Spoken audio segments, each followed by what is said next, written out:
မင်္ဂလာပါခင်ဗျာ Victory Ground အင်္ဂလိပ်စာပညာတနာသင်တန်းမှာအားလုံးကိုကြိုဆိုပါရစေ။အင်္ဂလိပ်စာသင်ခန်းစာများကို Victory Ground အင်္ဂလိပ်စာပညာတနာသင်တန်းမှာလာရောက်၍အခမဲ့လေ့လာနိုင်ပါတယ်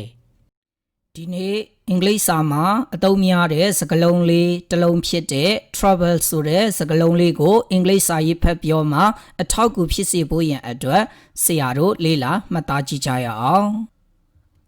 travel ဆိုတဲ့ဒီစကားလုံးလေးကိုနောက်အနေနဲ့သုံးတဲ့အခါမှာသူ့ရဲ့အဓိပ္ပာယ်ကတော့ဒုက္ခသို့မဟုတ်ပြဿနာသို့မဟုတ်အခက်အခဲစသည်ဖြင့်အဓိပ္ပာယ်တွေရှိပါတယ်။သူ့ကိုနမူနာစာကြောင်းလေးတွေနဲ့လေ့လာမှတ်သားကြည့်ကြရအောင်။ Regardless of the rich and the poor, everyone has trouble. အဓိပ္ပာယ်ကဆင်းရဲချမ်းသာမရွေးလူတိုင်းမှာဒုက္ခရှိတယ်။ Regardless of the rich and the poor သူရဲ့အဓိပ္ပာယ်ကဆင်းရဲချမ်းသာမရွေးသို့မဟုတ်ဆင်းရဲသည်ဖြစ်စေချမ်းသာသည်ဖြစ်စေအဲ့လိုအဓိပ္ပာယ်ရရှိပါတယ် Everyone has trouble လူတိုင်းမှာဒုက္ခရှိတယ်အဲ့တော့ trouble နဲ့တူတဲ့နောက်စကားလုံးလေးက suffering ဆိုတဲ့စကားလုံးလေးလည်းရှိနေပါတယ်နောက်နမူနာစာကြောင်းလေးကြည့်ကြအောင် Life is full of troubles ဘဝဆိုတာဒုက္ခတွေနဲ့ပြည့်နေတယ် troubles ဒုက္ခတွေ May all beings be free from troubles တရားရီအလုံးဒုက္ခတွေမှကင်းဝေးပါစေ May all beings be free from တရားရီအလုံးကင်းဝေးပါစေဘာမှလဲ troubles ဒုက္ခတွေမှဒီစာကြောင်းလေးတွေမှာ trouble ဆိုတဲ့စကားလုံးလေးကို noun အနေနဲ့သုံးထားတာဖြစ်ပါတယ် Now trouble ကို adjective အနေနဲ့သုံးရင် troublesome ဆိုတဲ့ adjective ရှိပါတယ် troublesome ဆိုတဲ့ adjective ရဲ့အဓိပ္ပာယ်ကတော့ဒုက္ခပေးသောသို့မဟုတ်အနှောက်အယှက်ပေးသောအဲ့လိုအဓိပ္ပာယ်ရရှိပါတယ်နမူနာစာကြောင်းလေးတွေကြည့်ကြရအောင် You are troublesome မင်းကဒုက္ခပေးတာပဲ troublesome ဒုက္ခပေးသောသို့မဟုတ်အနှောက်အယှက်ပေးသော He is a troublesome child for parents သူကမိဘတွေအတွက်ဒုက္ခပေးတဲ့ကလေးပဲ A troublesome child ဒုက္ခပေးတဲ့ကလေးဒီစာကြောင်းမှာ troublesome ဆိုတဲ့ adjective ကိုသုံးထားတာဖြစ်ပါတယ် Now trouble နဲ့ပတ်သက်ပြီးတော့စကားစုလေးတွေကိုဆက်ပြီးတော့လေ့လာကြည့်ကြရအောင် In trouble ဆိုတဲ့စကားစုလေးကတော့ adjective phrase အသုံးဖြစ်ပါတယ်သူ့ရဲ့အဓိပ္ပာယ်ကတော့ဒုက္ခရောက်နေသောဆိုတဲ့အဓိပ္ပာယ်ပါနမူနာစာကြောင်းလေးတွေကြည့်ရအောင် She is in trouble သူမဒုက္ခရောက်နေတယ် In trouble ဒုက္ခရောက်နေသော Don't do it you will be in trouble Don't do it အဲ့ဒါမလုပ်နဲ့နော် You will be in trouble မင်းဒုက္ခရောက်လိမ့်မယ်ဒီစာကြောင်းမှာ in trouble ဆိုတဲ့စကားစုအသုံးလေးကိုထည့်ပြီးတော့သုံးထားတာဖြစ်ပါတယ် Now အတွဲသုံးလေးကတော့ have a trouble with ဆိုတဲ့အသုံးလေးဖြစ်ပါတယ်ရှင်းမှာ suggest ရှိမယ် have a trouble with ရဲ့နောက်မှာတော့ noun လိုက်ပါတယ်ဒီအတွဲသုံးပုံစံလေးရဲ့အဓိပ္ပာယ်ကတော့နဲ့ပတ်သက်လို့အခက်အခဲရှိတယ်ဒါနဲ့ပတ်သက်လို့တော့အခက်အခဲရှိတယ်လို့ပြောချင်တဲ့အခါမှာရေးချင်တဲ့အခါမှာသုံးရမယ့်ပုံစံလေးဖြစ်ပါတယ်နမူနာစာကြောင်းလေးတွေနဲ့လေ့လာကြည့်ကြရအောင် I have a trouble with English ငါမှာအင်္ဂလိပ်စာနဲ့ပတ်သက်လို့အခက်အခဲရှိတယ် have a trouble with နဲ့ပတ်သက်လို့အခက်အခဲရှိတယ် I have a trouble with this job ငါမှာဒီအလုပ်နဲ့ပတ်သက်လို့အခက်အခဲရှိတယ် have a trouble with နဲ့ပတ်သက်လို့အခက်အခဲရှိတယ်အဲ့တော့မေကွန်းတိဆောက်တဲ့အခါမှာတော့ do you have a trouble with ဆိုတဲ့မေကွန်းပုံစံလေးဖြစ်ပါတယ်ဒါနဲ့ပတ်သက်လို့မင်းမှာအခက်အခဲရှိလားလို့မေးချင်တဲ့အခါမှာဒီပုံစံလေးနဲ့မေးကြည့်ပါနမူနာစာကြောင်းလေးကြည့်ရအောင် Do you have a trouble with English မင်းမှာအင်္ဂလိပ်စာနဲ့ပတ်သက်လို့အခက်အခဲရှိလား Do you have a trouble with နဲ့ပတ်သက်လို့အခက်အခဲရှိလား Do you have a trouble with this job မင်းမှာဒီအလုပ်နဲ့ပတ်သက်လို့အခက်အခဲရှိလား Do you have a trouble with နဲ့ပတ်သက်လို့အခက်အခဲရှိလား Now အတွဲသုံးလေးကတော့ have no trouble with ဆိုတဲ့အသုံးလေးဖြစ်ပါတယ်အစောကအသုံးလေးရဲ့ဆန့်ကျင်ဘက်အသုံးဖြစ်ပါတယ်သူ့ရဲ့အဓိပ္ပာယ်ကတော့နဲ့ပတ်သက်လို့အခက်အခဲမရှိဘူးဒါနဲ့ပတ်သက်လို့တော့ဘာအခက်အခဲမှမရှိပါဘူးလို့ပြောချင်တဲ့အခါမှာရေးချင်တဲ့အခါမှာသုံးရမယ်pattern လေးဖြစ်ပါတယ်နမူနာစာကြောင်းလေးနဲ့ကြည့်ကြရအောင် I have no trouble with English ငါမှာအင်္ဂလိပ်စာနဲ့ပတ်သက်လို့အခက်အခဲမရှိပါဘူး have no trouble with နဲ့ပတ်သက်လို့အခက်အခဲမရှိဘူး I have no trouble with this job ငါမှာဒီအလုပ်နဲ့ပတ်သက်လို့အခက်အခဲမရှိပါဘူး have no trouble with အခက်အခဲမရှိဘူး Now အတွဲသုံးလေးကတော့ have a trouble plus verb ing အသုံးဖြစ်ပါတယ်ဒီမှာတော့ trouble with မဟုတ်ဘဲနဲ့နောက်မှာ verb ing တန်းပြီးတော့လိုက်တဲ့ပုံစံလေးဖြစ်ပါတယ်ဒီအသုံးလေးရဲ့အဓိပ္ပာယ်ကတော့ရတာအခက်အခဲရှိတယ်တခုခုဒါလောက်ရတာဒါပြောရတာစသည်ဖြင့်အခက်အခဲရှိတယ်လို့ပြောချင်တဲ့အခါမှာရေးချင်တဲ့အခါမှာသုံးရမယ်အသုံးလေးဖြစ်ပါတယ်နမူနာစာကြောင်းလေးတွေနဲ့ရေးပွဲမှတ်သားကြည့်ကြရအောင် I have a trouble speaking English ငါမှာအင်္ဂလိပ်စကားပြောရတာအခက်အခဲရှိတယ် have a trouble ရတာအခက်အခဲရှိတယ် I have a trouble doing this job ငါမှာဒီအလုပ်လုပ်ရတာအခက်အခဲရှိတယ် have a trouble ရတာအခက်အခဲရှိတယ်ဒီတော့တစ်ခုခုလုပ်ရတာအခက်အခဲရှိတယ်ဆိုရင်ဒီ pattern လေးကိုသုံးလို့ရပါတယ်နောက်ထပ်နမူနာစာကြောင်းလေးတွေကြည့်ရအောင် I have a trouble explaining it in English ငါမှာဒါကိုအင်္ဂလိပ်လိုရှင်းပြရတာအခက်အခဲရှိတယ် have a trouble ရတာအခက်အခဲရှိတယ် I have a trouble learning English ငါမှာအင်္ဂလိပ်စာလေ့လာရတာအခက်အခဲရှိတယ် have a trouble အခက်အခဲရှိတယ်သူကိုမေကွန်းတိဆောက်တဲ့အခါမှာ do you have a trouble plus verb ing ပုံစံဖြစ်ပါတယ်အဓိပ္ပာယ်ကမင်းဒါလို့ရတာအခက်အခဲရှိလားဆိုတဲ့မေကွန်းပုံစံဖြစ်ပါတယ်နမူနာမေကွန်းလေးတွေကြည့်ရအောင် Do you have a trouble speaking English မင်းမအင်္ဂလိပ်စကားပြောရတာအခက်အခဲရှိလား Do you have a trouble ရတာအခက်အခဲရှိလား Do you have a trouble learning Englishမင်းမအင်္ဂလိပ်စာလေ့လာရတာအခက်အခဲရှိလား Do you have a trouble ရတာအခက်အခဲရှိလား Do you have a trouble attending this class မင်းဒီသင်တန်းတက်ရတာအခက်အခဲရှိလား Do you have a trouble ရတာအခက်အခဲရှိလား Now မေကွန်းလေးကတော့ What do you have a trouble plus verb ing ပုံစံလေးဖြစ်ပါတယ်ဒီမေကွန်းလေးရဲ့အဓိပ္ပာယ်ကတော့ရတာဘာအခက်အခဲများရှိပါတယ်လေမင်းဒါလို့ရတာဘာအခက်အခဲများရှိပါတယ်လေလို့မေးချင်တဲ့အခါမှာမေးရမယ်မေကွန်းပုံစံလေးဖြစ်ပါတယ်နမူနာမေကွန်းလေးတွေကိုဆက်ပြီးတော့လေ့လာမှတ်သားကြည့်ကြရအောင် What do you have a trouble attending this class မင်းဒီသင်တန်းကိုတက်ရတာဘာအခက်အခဲရှိလဲ What do you have a trouble ရတာဘာအခက်အခဲရှိလဲ What do you have a trouble doing this job မင်းဒီအလုပ်ကိုလုပ်ရတာဘာအခက်အခဲများရှိသလဲ What do you have a trouble ရတာဘာအခက်အခဲရှိသလဲ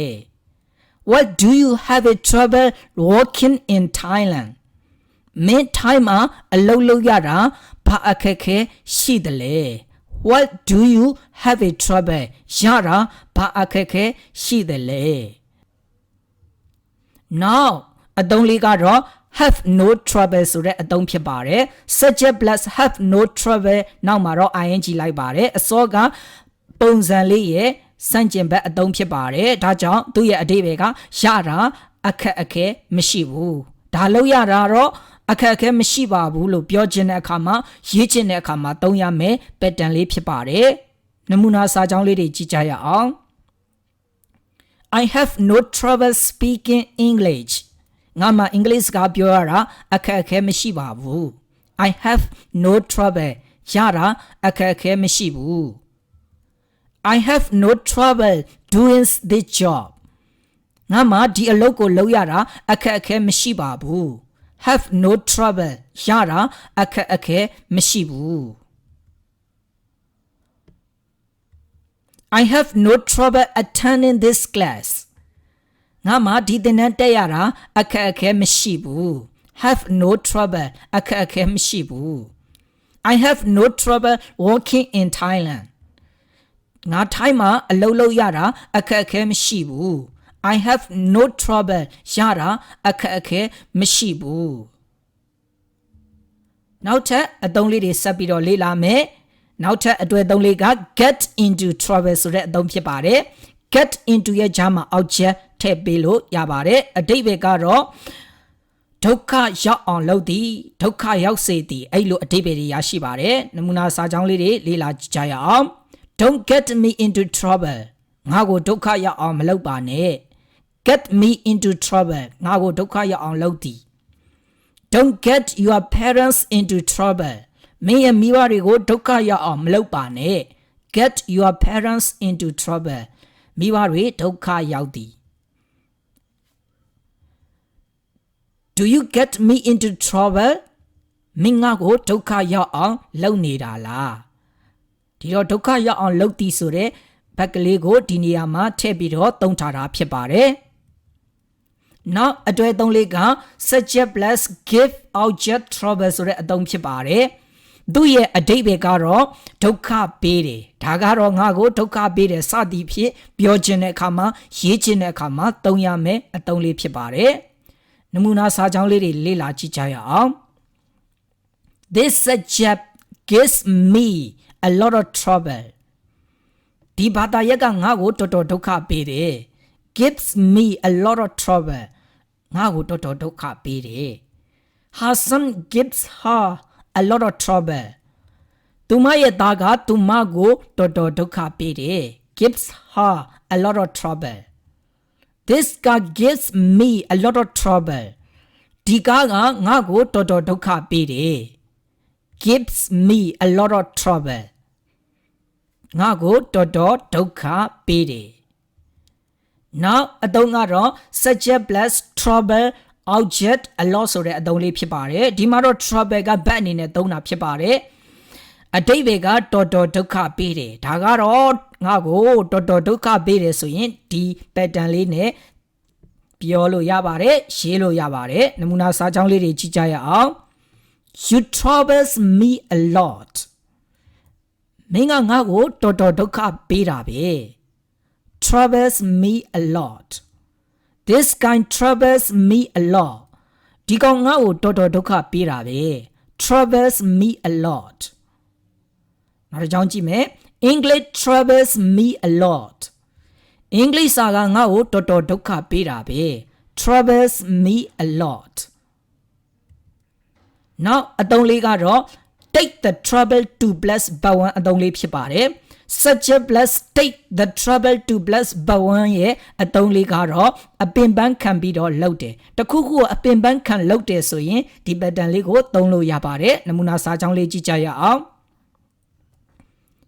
He takes the trouble to help me သူကအပင်ပန်းခံပြီးငါ့ကိုကူညီတယ် takes the trouble to help me အပင်ပန်းခံပြီးတော့ငါ့ကိုကူညီတယ် I take the trouble to do it on behalf of him ဒီစာကြောင်းမှာ on behalf of him သူကိုယ်စား I take the trouble to အပင်ပန်းခံပြီးအဲ့ဒါကိုလှုပ်ပေးတယ် now အသုံးလေးကတော့ such a bless look for trouble ဆိုတဲ့ဒီ idiom အသုံးလေးကတော့အဓိပ္ပာယ်ကတော့ကိုဒုက္ခကိုရှာတယ်သို့မဟုတ်ကိုသေတွင်ကိုတူးတယ်အဲ့လိုအဓိပ္ပာယ်ရရှိပါတယ်နမူနာစာကြောင်းလေးကြည့်ကြရအောင် don't look for trouble ကိုဒုက္ခကိုမရှာနဲ့ look for trouble ဒုက္ခရှာသည် he is looking for trouble သူကသူဒုက္ခသူရှာနေတယ်သို့မဟုတ်သူကကိုသေးတွင်ကိုတူးနေတယ်အဲ့လိုအဓိပ္ပာယ်ရရှိပါတယ် look for trouble ဆိုတဲ့ idiom အသုံးလေးဖြစ်ပါတယ် now idiom အသုံးလေးကတော့ save your trouble ဆိုတဲ့အသုံးမှာသူ့ရဲ့အဓိပ္ပာယ်ကလည်းဒုက္ခမရှာပါနဲ့ဆိုတဲ့အဓိပ္ပာယ်ပါနမူနာစာကြောင်းလေးကြည့်ပါ A ကနေပြောလိုက်တယ် Can I do it for you မင်းအတွက်ငါအဲ့ဒါကိုလုပ်ပေးရမလားအဲ့လို A ကမေးလိုက်တော့ B ကနေဖြေလိုက်တယ် Save your trouble I will do it by myself Save your trouble ရပါတယ်ကွာဒုက္ခမရှာပါနဲ့ I will do it by myself အဲ့ဒါကိုငါကိုယ်တိုင်လုပ်ပါမယ်ဒီမှာသုံးထားတာက Save your trouble ရပါတယ်ဒုက္ခမရှာပါနဲ့အဲ့လိုအဓိပ္ပာယ်ဖြစ်ပါတယ်နောက်အသုံးလေးကတော့ make the trouble ဆိုတဲ့ idiom အသုံးဖြစ်ပါတယ် make the trouble ရဲ့အဓိပ္ပာယ်ကတော့ပြဿနာရှာသည်ဆိုတဲ့အဓိပ္ပာယ်ပါနမူနာစာကြောင်းလေးကြည့်ရအောင် don't make the trouble ပြဿနာမရှာပါနဲ့ပြဿနာမရှာပါနဲ့ကွာဆိုရင် don't make the trouble လို့ပြောရပါတယ်သူ့ရဲ့ noun ကတော့ trouble maker ဆိုတဲ့ noun ဖြစ်ပါတယ် trouble maker ဆိုတဲ့အဓိပ္ပာယ်ကတော့ပြဿနာရှာတဲ့သူသို့မဟုတ်ပြဿနာဖန်တီးတဲ့သူသို့မဟုတ်ပြဿနာကောင်ဂျိုးကောင်အဲ့လိုအဓိပ္ပာယ်တွေရရှိပါတယ်သူ့ရဲ့စန့်ကျင်ဘက်အသုံးလေးလည်းရှိပါတယ်အဲ့ဒါကတော့ trouble shooter ဆိုတဲ့အသုံးဖြစ်ပါတယ် trouble shooter ဆိုတဲ့အဓိပ္ပာယ်ကတော့ပြဿနာကိုဖြေရှင်းပေးတဲ့သူကိုဆိုလိုတာဖြစ်ပါတယ် Don't be a troublemaker be a troubleshooter Don't be a troublemaker ပြဿနာဖန်တီးတဲ့သူမဖြစ်ပါစေနဲ့ be a troubleshooter ပြဿနာဖြေရှင်းပေးတဲ့သူဖြစ်ပါစေ Now အသုံးလေးကတော့ the trouble is that ဆိုတဲ့အသုံးလေးဖြစ်ပါတယ် the trouble is that ဆိုတဲ့ဒီအသုံးလေးရဲ့အဓိပ္ပာယ်ကတော့ခက်တာက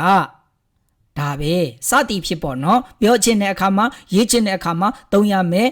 အသုံးပုံစံလေးဖြစ်ပါတယ် the trouble is that ဆိုတော့နောက်မှာthatနဲ့စတဲ့ကလောလိုက်မှာဖြစ်ပါတယ်နမူနာစာကြောင်းလေးတွေကြည့်ကြရအောင် I want to help you but the trouble is that I'm short of money အဓိပ္ပာယ်ကတော့ I want to help you ငါမင်းကိုကူညီချင်ပါတယ် but the trouble is that အဲ့ဒီမှာ the trouble is that ဒါပေမဲ့ခက်တာက I'm short of money ငါပတ်စံပြတ်နေတယ်ငါမှာပတ်စံမရှိဘူးအဲ့လိုအဓိပ္ပာယ်ရရှိပါတယ် the trouble is that ဆိုတဲ့အသုံးလေးဖြစ်ပါတယ်နောက်နမူနာစာကြောင်းလေးကြည့်ပါ I want to go abroad but the trouble is that I cannot speak English အဓိပ္ပာယ်က I want to go abroad ငါနိုင်ငံခြားကိုသွားချင်တယ် but the trouble is that ဒါပေမဲ့ခက်တာက the trouble is that ဒါပေမဲ့ခက်တာက cannot speak English ငါအင်္ဂလိပ်စကားမပြောတတ်ဘူးဒီမှာ the trouble is that ဆိုတဲ့အသုံးလေးကိုနမူနာစာကြောင်းလေးနဲ့ရေးဖွဲ့မှတ်သားကြည့်တာဖြစ်ပါတယ်ဒီတော့ဒီနေ့ဆရာတို့လေ့လာလိုက်တာကတော့ travel ဆိုတဲ့စကားလုံးလေးရဲ့သူနဲ့ဆက်ဆက်ပတ်သက်နေတဲ့အတွဲသုံးလေးတွေ idiom အသုံးလေးတွေကိုနမူနာစာကြောင်းလေးတွေရေးဖွဲ့ပြီးတော့အင်္ဂလိပ်စာရေးဖတ်ပြောမှအထောက်အကူဖြစ်စေရန်အတွက်လေ့လာမှတ်သားလိုက်တာဖြစ်ပါတယ်ဒီအသုံးလေးတွေဒီစာကြောင်းလေးတွေဟာအင်္ဂလိပ်စာလေ့လာနေသူတွေအတွက်တထောင်တနေရာကနေပြီးတော့အထောက်အကူပြုလိမ့်မယ်လို့မျှော်လင့်မိပါတယ်အထောက်အကူလည်းဖြစ်ပါစေခင်ဗျာ